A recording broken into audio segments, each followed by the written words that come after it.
When the funds are low and the debts are high, and you want to smile but you have to sigh. When care is pressing you down a bit, rest if you must, but do not ever quit. Success is a failure turned inside out. Let's talk and clear the clouds of doubt. Bismillah, assalamu alaikum wa rahmatullahi wa barakatuh. Welcome to a new episode of Let's Talk. This is sort of a special episode. We don't really have one topic, but we have a pretty important guest with us, Hussein Haridi. He is the ambassador to Spain and Pakistan. Welcome. Assalamu alaikum. Alaikum salam. And thank you very much for joining us. It's my pleasure. And we also have our in-studio audience, of course, a very important part of the show. And I'd like to jump in with the first questions. What are the duties of a diplomat? The first one is to represent his country in a foreign country, and to try to explain the policies of his government to the officials and to the host government. Secondly, to report back to his home office about the developments whether political, economic, social, and the relations of the host country with other countries.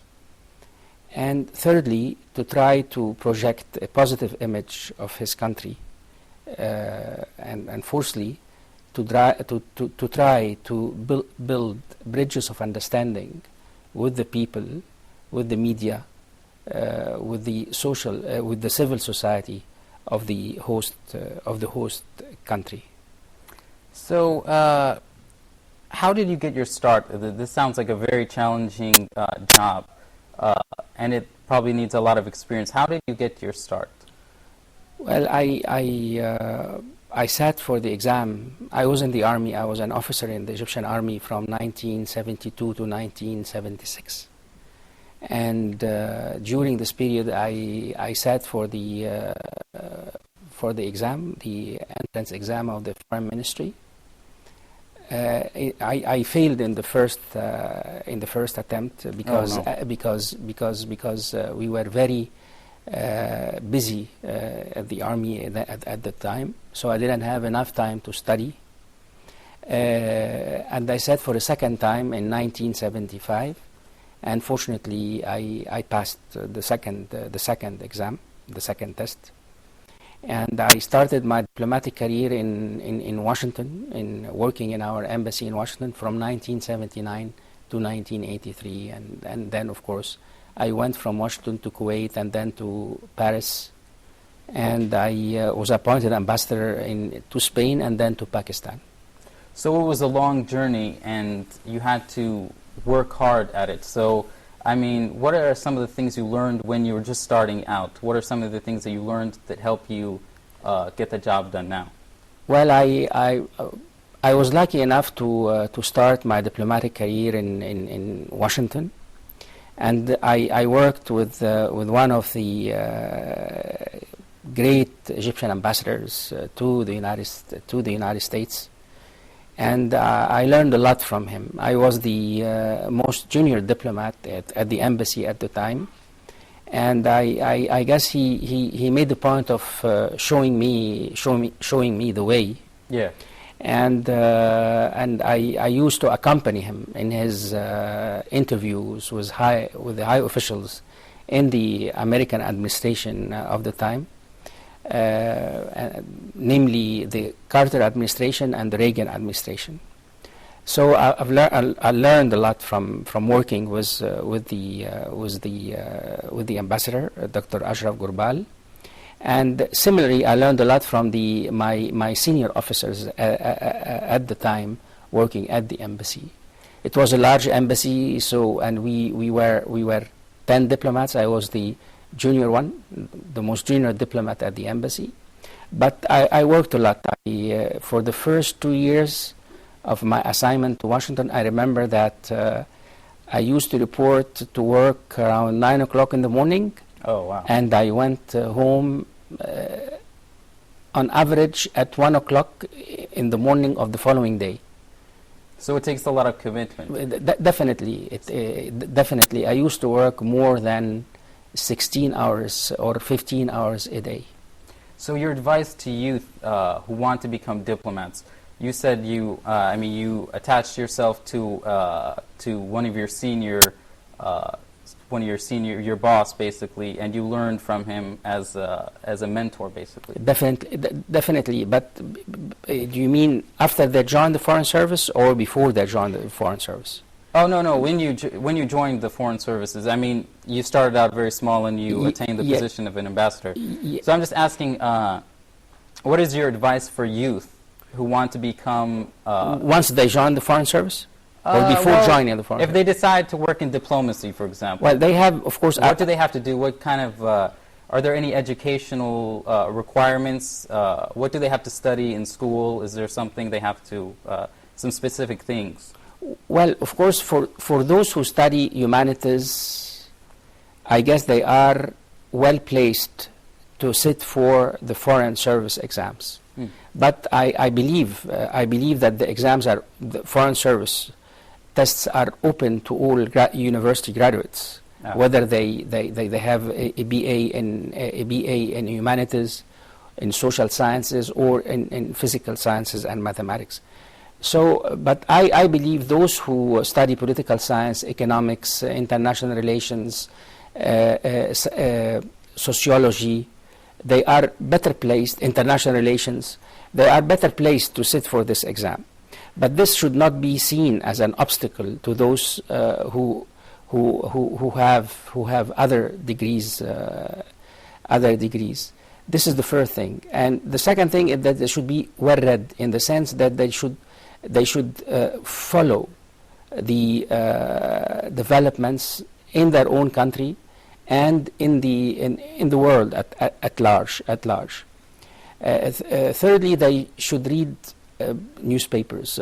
The media, they should be on a daily basis, and of course, if and they have writing skills. If they should develop their writing skills, the way they express themselves on paper.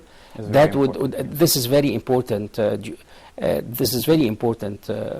So basically, it's a lot of study by yourself, and it's not only educational, but it requires a lot of commitment by yourself to attain that position. Definitely, it's not only the courses that you follow at the university, but also your own personal reading lists. Yeah. So when I was a teenager, I used to read a lot about foreign policy and about the history of Egypt, particularly the modern and contemporary history, and about, of course, Africa, the Arab world, the Muslim world, and the world at large. Because you are representing your country, your country's ideas. You are representing it abroad to people who are not necessarily familiar with them. Definitely, once you become a diplomat and you are assigned abroad, you do a lot of explaining to foreigners about your own country, the history, society, religion, customs, and then you have to explain the policies of your country. Yes. Because people don't, maybe they don't read a lot, maybe they don't have time to have a better knowledge of the policies of Egypt. So this is one of your basic role, to explain, not to justify, but to explain, and that's it. And you leave to them to have a better idea of the direction of the foreign policy of Egypt and the direction of the government of Egypt at a particular point in time. Does being a Muslim diplomat present any different things? I mean, you went to Washington, D.C., it's a non-Muslim place, basically. There are Muslims, but you were representing Egypt, but it's also sort of representing Muslims, since the majority religion here is Islam. I mean, how did you how did you cope with being a Muslim diplomat in a non-Muslim country? Well, it's the perception of others that determine how how they expect you to behave. Of course, in the United States at the time, I went there before the Iranian Revolution. And for 2 weeks before Ayatollah Khomeini 2 weeks went before. 2 weeks because I arrived in Washington on January 4th, 1979, and Ayatollah Khomeini traveled to Tehran in February 1st. So 26 days after my arrival in Washington, Khomeini was in Tehran, and then the Iranian Revolution raised the awareness of the Americans, and particularly American media and TV channels, about Islam. Yes. And Iran being a Shiite country, so at the time a different perception since Shias are not really a majority. Well, so I remember that the Americans were a little bit perplexed. At the time, they didn't know the difference between Shiism and Sunnism and what Islam is all about. And so we had to explain to whether, of course, the ambassador, this is the task, his job to do, but on my level, I did a lot of explaining to my American friends. And then the Carter administration in 1979 set up a task force at the White House to study the Iranian Revolution and the world of Islam at large. Yeah. And I remember that the National Security Advisor of President Carter was Mr. Brzezinski, and he is the one who coined the term the arc of crisis. And he explained that the Muslim countries do represent or an arc of crisis. What does that mean exactly? Well, from a geographical point of view, this was you can argue for argument's sake that this was a prelude to the Samuel Huntington theory about the clash of civilization. Oh, okay. Well, you can argue that. You can make a point, but at the time, I don't think that Brzezinski had this idea of a clash between the West, between the non-Muslim world and the Muslim world. What was uppermost on his mind was some kind of adversarial relationship between the United States and the Muslim world, because in 1979 and 1980, this what some people called Islamic revival. So it was basically the start of the West hearing about Islam. Before not starting to hear, but to recognize that the Muslim world is there. It's no longer it's dormant. It's no longer dormant. So they had to study it more deeply, and that's why the Carter administration set up this task force at the White House to try to understand the Islamic phenomenon, what was going on in the Muslim world. Yes. And what did the Iranian Revolution stand for in terms of a certain Islamic revival? Of course, we were not aware of the conclusion that they reached, but of course, the relations between the United States and the Muslim world started to worsen by the seizure of the American embassy in Tehran on November 4th, 1979.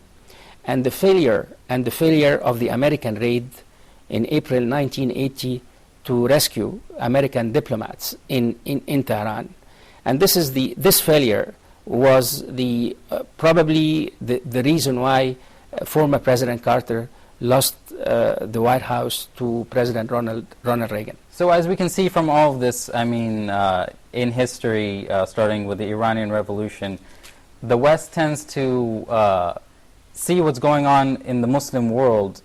Of course, we have Shi'is, and then we have sort of like the Taliban in Afghanistan. I mean, they always see what's going on in the news and automatically attach it to Muslims as a whole. So they don't understand the difference between Shi'is, Sunnis, and they tend to look at the news and take it and not examine it. Well, it's very complicated. I have to mention another. Like all Muslims are terrorists, for example. No, of course not. That's what I'm saying. That's the perception. Unfortunately, well, when we say the West, let me make one point clear. When we say the West is not a homogeneous entity. In the West, you have countries like Spain who do understand Muslim better than any other European country. You have France. Well, sort of. They banned the veil.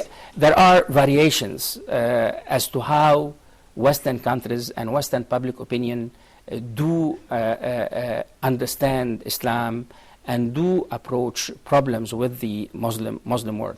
But let me please. Just a moment. We're going to take a break. So we were just talking about how a diplomat can represent his ideas from his home country and even his religion to non-Muslim countries. We're going to talk more about this after we take a break. Please don't go away.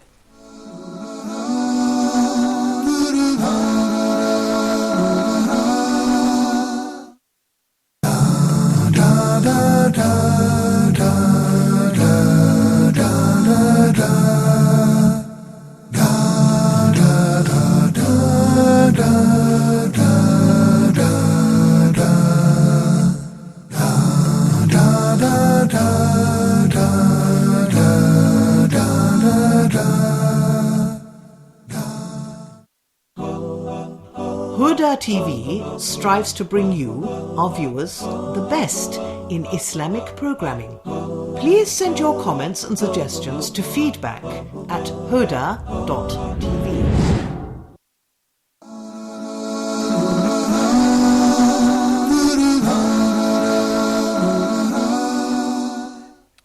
Welcome back. We were talking in the previous segment about how the Iranian Revolution brought about a sort of awakening of the West's view on Islam. They started to hear about it in the news.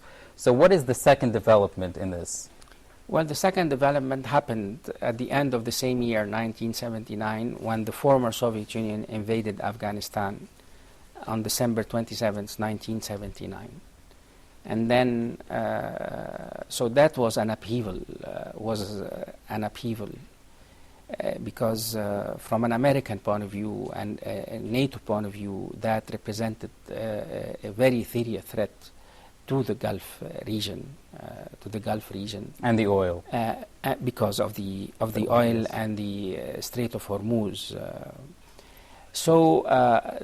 And a third development was the seizure of Mecca in October of that year. Yeah, by the Iranian Hajjaj, No, it was a seizure by some Saudis. Extremists. You're talking about the extremists. Yes. So, I guess it was in October 1979.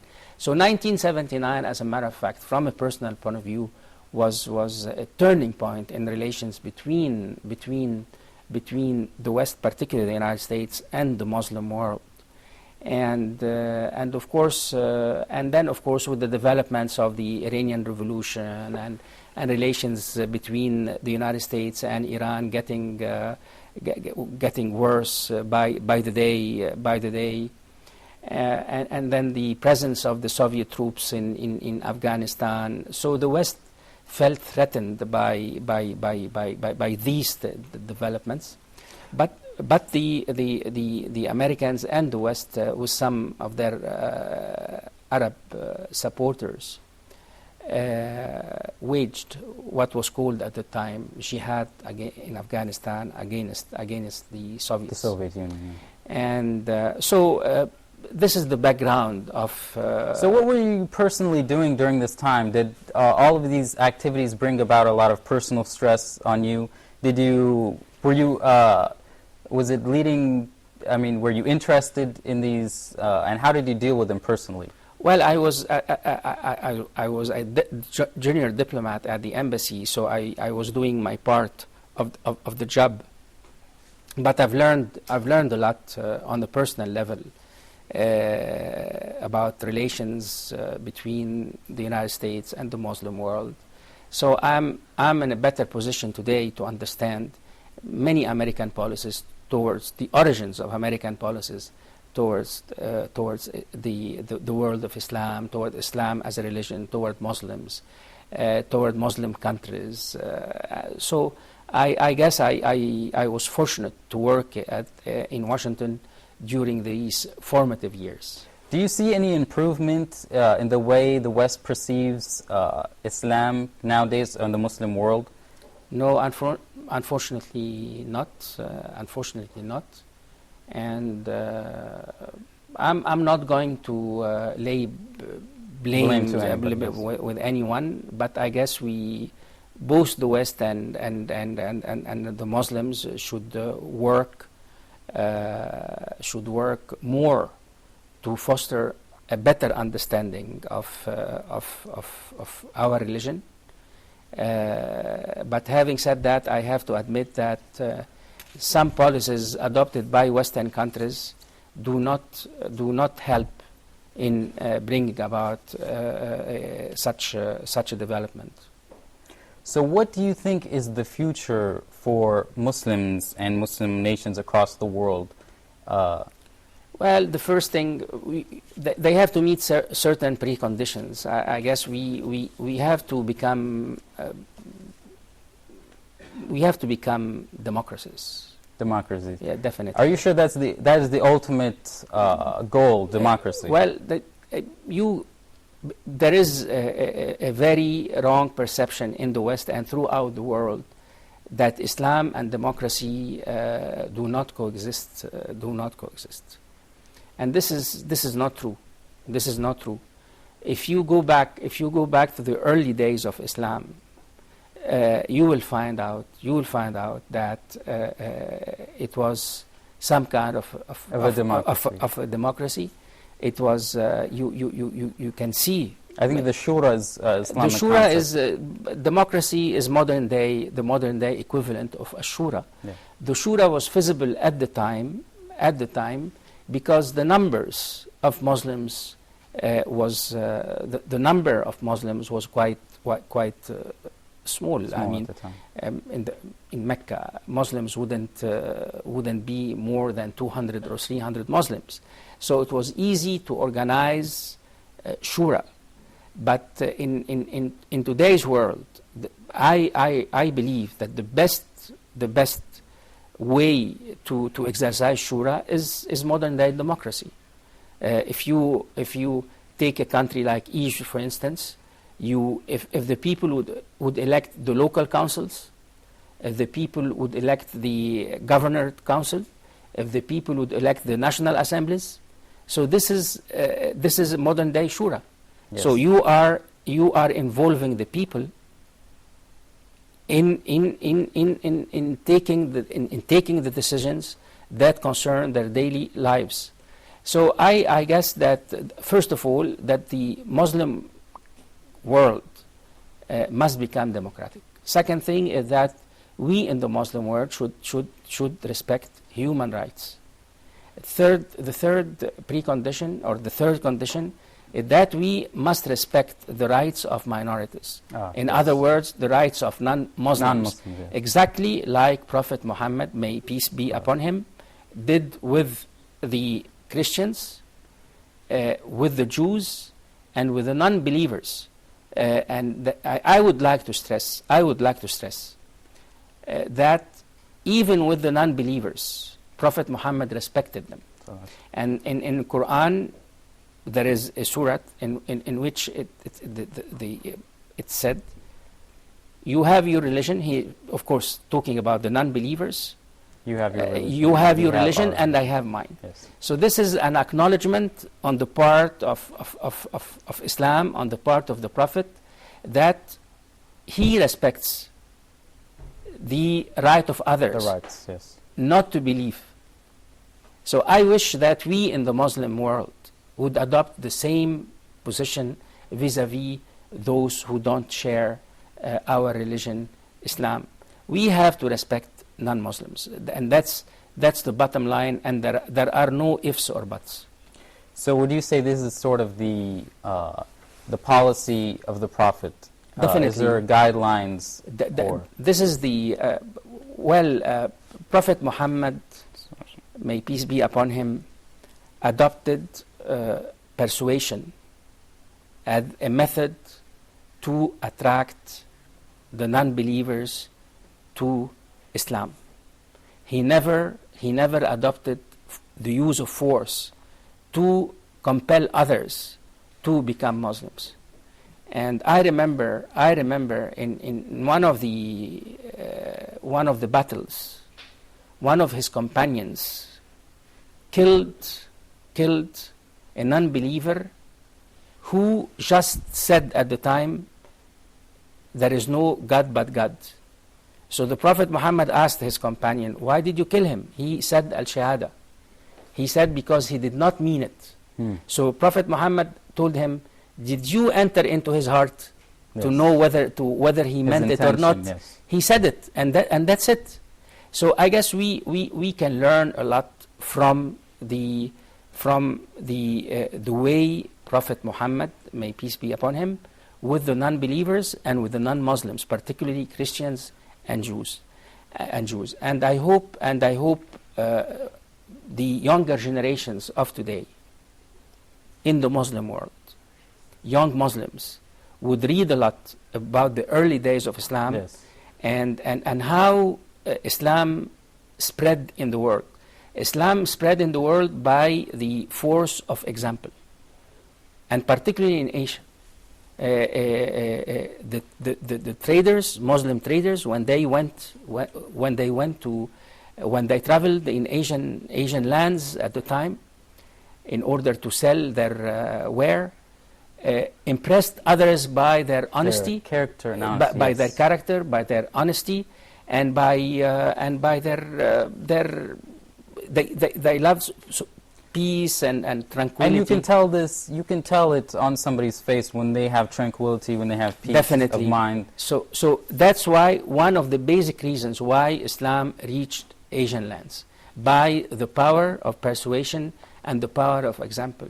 So I hope that we Muslims today would adopt the same approach, persuasion, respects for others, and coexistence with others, peaceful coexistence with others. Yes, we have to learn to coexist with the minorities. With non-Muslims, Yes. with non-Muslim, whether a minority, majority, how to exercise my religion without entering into confrontation with those who don't share this religion with me. So we want to talk more about how the Prophet was peaceful in his policy. There's an example of a turning point in Islamic policy, the Hijrah, when the Prophet had the opportunity to fight the people in Mecca, but instead he decided to go to Medina and take the peaceful approach instead of the violent approach. Well, the decision to leave Mecca was taken first of all because the Quraysh tribe, the tribe of Quraysh, were the relatives of Prophet Muhammad. This is the first thing. So he did not want to spill the blood between the same members of the same tribe. The second thing is that he wanted to exercise Islam away from the battle cries, away from confrontation with those of Quraysh tribe of Quraysh who did not share, who did not adopt Islam. And thirdly, of course, it was a way of propagating Islam in other areas of the Arab Peninsula. But in this context, I would like to stress the first two reasons. Not to enter into war with one's relatives, your own relatives, and okay. And the second thing is not to try to use and to favor peaceful means in propagating Islam. And throughout the history of Prophet Muhammad, he never went on the offensive. He never went on the offensive.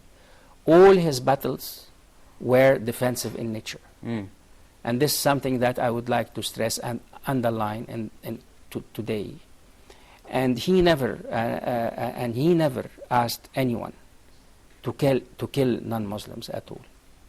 It was his main concern was to protect the infant religion of Islam, and that's it.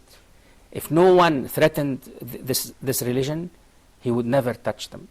But if they come and attack Muslims, early Muslims, he would defend themselves. And the companions of Prophet Muhammad adopted the same policy. But later on, many years later, things started became more aggressive. Things started to change, and the true message of Islam was unfortunately lost, and we have to recuperate it today. Well, we can see by the example of how you can succeed without being aggressive. When the Mongols invaded the Islamic world, they basically swept through a huge part of it, destroyed whole cities, libraries full of knowledge. Baghdad. But after a while, they started embracing Islam. Definitely, they became when they stayed in Muslim lands for many years. They adopted Islam as their religion. So let's talk about more of the four Khalifas. Did they develop their own policy, or did they focus on the Prophet's policy? Well, this is a very controversial subject. You of course, Sayyidina Abu Bakr, Sayyidina Umar ibn al-Khattab, and Sayyidina Ali ibn Abi Talib adopted scrupulously the teachings of Prophet Muhammad. But there are some doubts about Sayyidina Osman ibn Affan and whether he followed the same policies or not.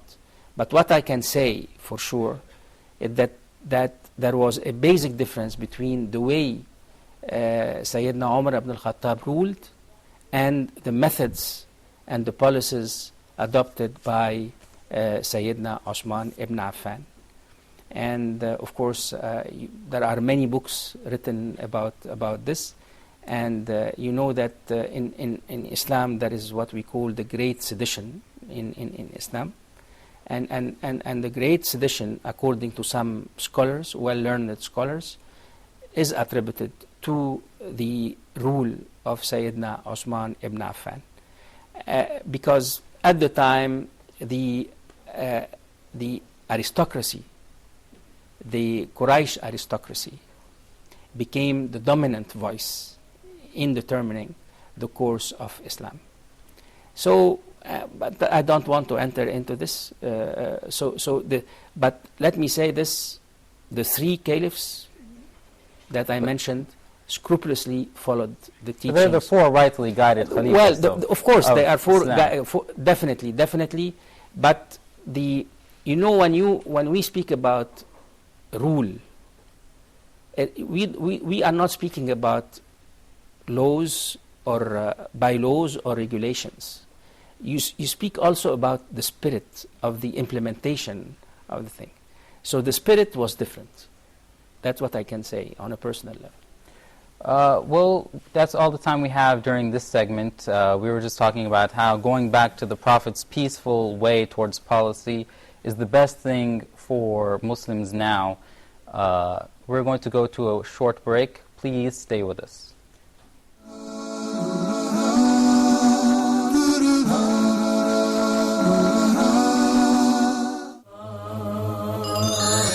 Learn Arabic. As everyone knows, today Arabic is considered as very important, very significant language. How can we produce the sound the state of voicing, place of articulation, and manner of articulation. So in Arabic, the words which are written are pronounced. We will learn how to write and pronounce Arabic letters correctly in depth. Explanation via board and presentation with many other important factors. We have today more than 300 million people speak Arabic language. Not only in the Middle East, but you can find a lot of people speak Arabic language in Asia, Europe, North America, and in South America.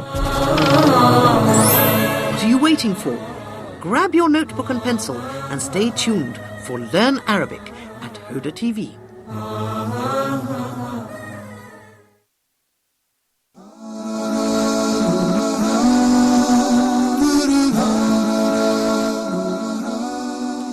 Welcome back. We're just speaking with Ambassador Hussein. I think we have some interesting questions from the audience. Go ahead, inshallah. Assalamu alaikum. Why did the Prophet ﷺ choose the decision of hijrah when he had many other decisions? Well, I guess that at the time the Quraysh tribe persecuted the Prophet and the early Muslims. And the Prophet Muhammad had either to enter or to wage a bloody battle in order to protect the early Muslims, or to leave Mecca and save the message of Islam and propagate the message of Islam in other parts of the Arab Peninsula. And the third reason is that he wanted to set an example for later Muslims, that if they face repression or persecution in one place, they could always immigrate to other places in order to practice their religion in peace. So I guess these are the three main reasons why Prophet Muhammad, may peace be upon him, chose to immigrate to Medina instead of staying in Mecca and fighting the people of Quraysh tribe. So he was trying to save the religion by finding a safer place. Definitely. And to set an example for future generations of Muslims. So they can make hijrah if they're facing persecution in, Yes. say, a non-Muslim country, to come to a Muslim country. Well, or to go to somewhere else where they can exercise their religion in peace and tranquility without being persecuted or without being arrested. Do we have any other questions? Yes. Assalamu alaikum. Alaikum salam.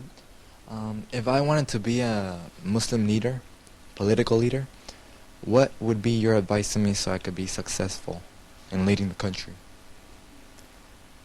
Well, the first thing is that you should be aware of the way Prophet Muhammad ruled in Mecca and Medina.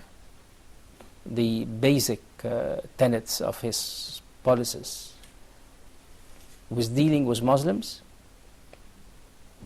and secondly was dealing with non-Muslims. And when I say non-Muslims, you have to distinguish between the non-believers on the one hand and the Christians and the Jews, what we call in Quran, in Arabic, Ahl Kitab, on the other hand. This is the first thing. And you have to practice, of course, this basic tenet of Islam, respect for other people's creeds. Today we say we respect the rights of the minorities. This is a cardinal principle in Islam, whether in the Quran itself, or in the Sunnah,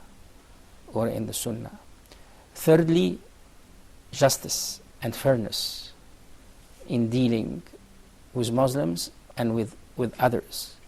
Fourthly, you have to always work for peaceful coexistence, the amicable way of settling differences and settling disputes.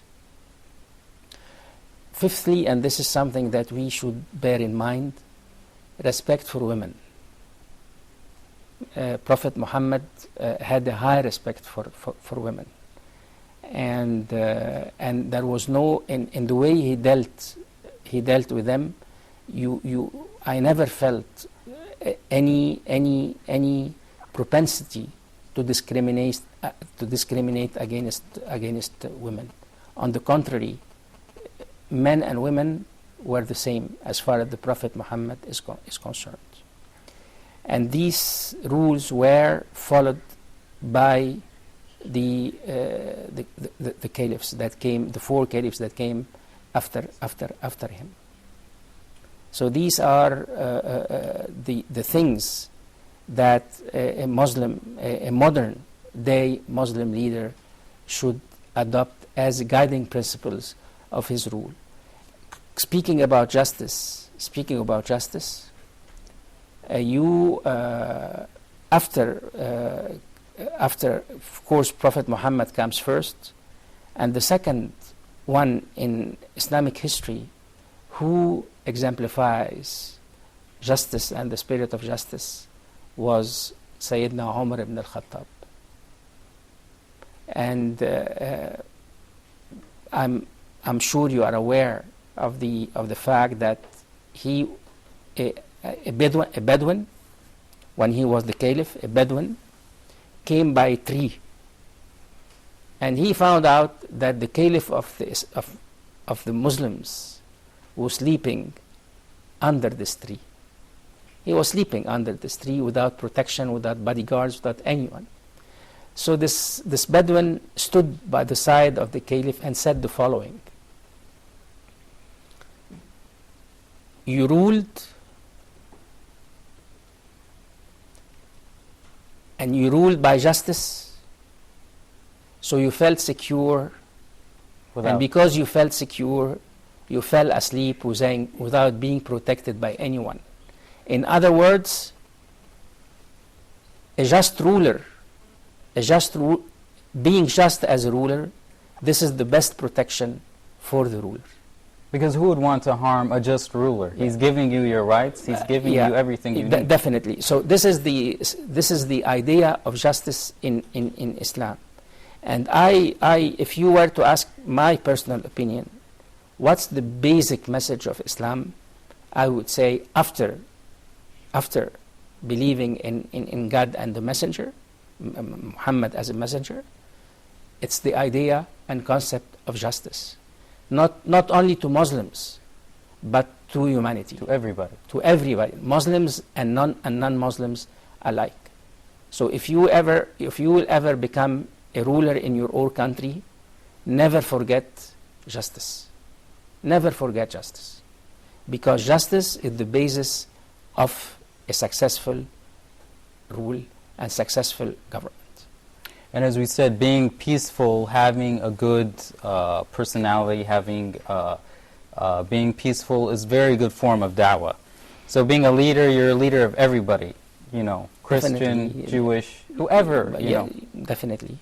So do we have any more questions? Yes, I have a question. You're welcome. What's your advice to Muslim governments to follow the Prophet's way in dealing with others? Well, of course, I'm not in a position to give advice to Muslim governments. All I hope is that Muslims would elect rulers that are well versed in Islam, in Islamic teachings, that they are believers in the true message of Islam, and they are well read in the Quran and not only in the Quran but in the traditions of Prophet Muhammad, may peace be upon him. And that they should exercise their intellect and their minds in order to adapt the teachings of Islam to the modern world, to the modern age. In other words, we cannot apply the policies that were adopted or had been adopted in the early days of Islam today, but we can always follow the message of Islam, the teachings of Islam, and apply them with intelligence, taking into account the times, the contemporary times that we live in. What are the differences between, what are the challenges in overcoming the differences between the modern time and the past? Because we're trying to take lessons and learn lessons from the past, but we're also trying to apply them in our modern world. Well, of course, the world today is completely different from the world when in the days of Prophet Muhammad. The sheer number of Muslims is huge. Yes, is huge. Muslims today are 1 billion, 0.2 or 0.3 billion Muslims. At the height of the days of Prophet Muhammad, maybe they wouldn't be more than 4,000 Muslims. So this is, and then of course science, technology, and these all can be used to benefit the Muslim community. Definitely. So the world is completely different. So we have to adopt the teaching of Islam to the modern world, and we say that Islam is right for throughout the ages, for every place and time. And we say this because Islam is not a rigid religion. Islam, the message of Islam is meant to be applied anywhere, anywhere, and anytime. In other words, 1,000 years from today, the world will be completely different from ours. It will face unheard problems that we don't know and we cannot imagine right now. But I firmly believe that 1,000 years from now, Muslim rulers will have, I hope they will have the capacity and enough intellect to adapt the teachings of Islam to the questions, the problems of their day. And the same applies to the people, the Muslims, who had lived 1,000 years prior to us. They faced a completely different set of problems, and there are other problems that were not present at the time. How to use technology, for instance, the problems related to environment, problems related to imperialism. How do you deal with globalization? How you deal with globalization and the problems, the challenges, and the opportunities of globalization in an Islamic context. So these are every age has its own host, problems and realities. And I believe that Islam is pertinent, is relevant. And will overcome these. Definitely, but it all depends on Muslims. And I usually distinguish between Islam as a message and Muslims as people who try to follow the message and to practice the message. We have to try to do our best to explain the true spirit of Islam to the younger generations of Muslims. And that's a very good, and being a diplomat, I think that gives everybody a good opportunity. So I hope youth were inspired to perhaps think about this field of diplomacy and just think about your world, read the news, figure out what's going on as Muslims, because we have to improve our society. That's all the time we have. I'd like to thank Dr. Hussein. Thank you very much. Thank you very much. That was a very inspiring talk. Thank you very much. I'd like to thank our in-studio audience. Thank you, guys. I'd like to remind you guys with our email address, talk@huda.tv. And that's all we have. That's all the time we have. Thank you very much for joining us, and we hope to see you back. Assalamu alaikum wa rahmatullahi wa barakatuh.